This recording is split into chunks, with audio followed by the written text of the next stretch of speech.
Hello food lovers, আজকে আমি চলে এসেছি তিনটি দারুণ টেস্টি স্ন্যাক্স রিভিউ নিয়ে। ভিডিওটা দেখে আপনারা বুঝে গেছেন আমি আজকে কী কী রিভিউ করতে যাচ্ছি। তার মধ্যে সবচেয়ে ইন্টারেস্টিং ফ্যাক্ট হলো ফোনাল্ডো চকলেটটা, যেটা আমি সবার লাস্টে রিভিউ করব এবং সেটা রিভিউ দেখতে হলে লাস্ট পর্যন্ত থাকতে হবে। তো প্রথমেই আসি এই পিলো চকলেট চিপসটা নিয়ে, এবং এটা হলো আমার ছোটোবেলার একটা নস্টালজিয়া। ছোটোবেলায় এই চিপসটা আমার খুবই ফেভারিট ছিল। তো অনেকদিন পরে এই চিপসটা চোখের সামনে দেখে নিয়ে গেলাম যে এখনও সে আগের মতো স্বাদ আছে নাকি। তো আগের মতো স্বাদ আছে কিনা জানি না, বাট আমি এখনও বাচ্চাই আছি, আমি এখনও প্যাকেট ঠিক মতো খুলতে পারি না। তো ফাইনালি প্যাকেটটা খুললাম। ভেতরে হাওয়ার পরিমাণই খুবই বেশি, চিপসের পরিমাণ নেই বললেই চলে, এবং এই কুশনের মধ্যে দেখতে চিপসের মধ্যে চকলেটের ফিলিংয়ের পরিমাণও নেই বললেই চলে।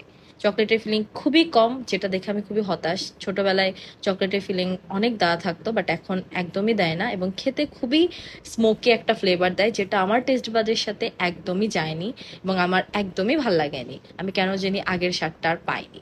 তো আমি খুবই ডিসঅ্যাপয়েন্টমেন্ট।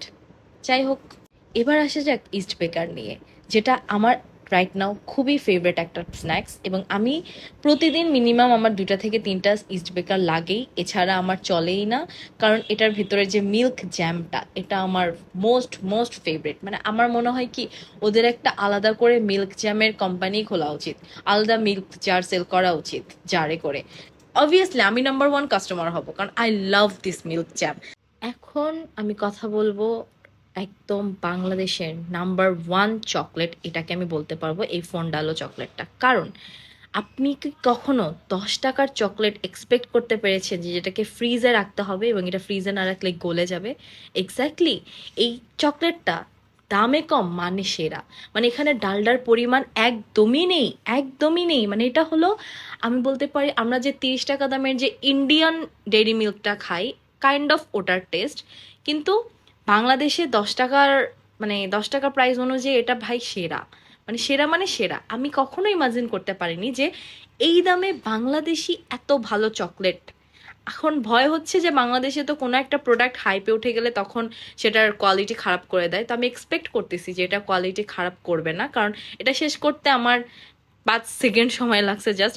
তো এই তিনটার মধ্যে আমি বলবো আপনাদের এই ফোন্ডালো চকলেটটা একবার হলেও ট্রাই করা উচিত, এবং ইস্ট বেকারও একবার হলেও ট্রাই করা উচিত। পিলো চিপসটা আপনাদের খাওয়ার কোনোই দরকার নেই, বাট ফোন্ডালোটা খাবেন এবং অবশ্যই কমেন্ট সেকশনে জানাবেন যে আপনার রিভিউটা কি। কারণ আমার কাছে ফোন্ডালোটা খুবই ভালো লাগছে, এবং আমি চাচ্ছি যে বাংলাদেশ এরকম প্রোডাক্ট আনুক, বাংলাদেশেও ভালো চকলেট আসুক, আমরা যাতে রিজনেবল প্রাইসে ইচ্ছা মতো চকলেট খেতে পারি। কাজ অলরেডি আমি ফন্ডালো 1 বক্স কিনে রেখে দিয়েছি, কাজ এটা আমার এত ভালো লাগছে। I love this chocolate, so must try this. Thank you.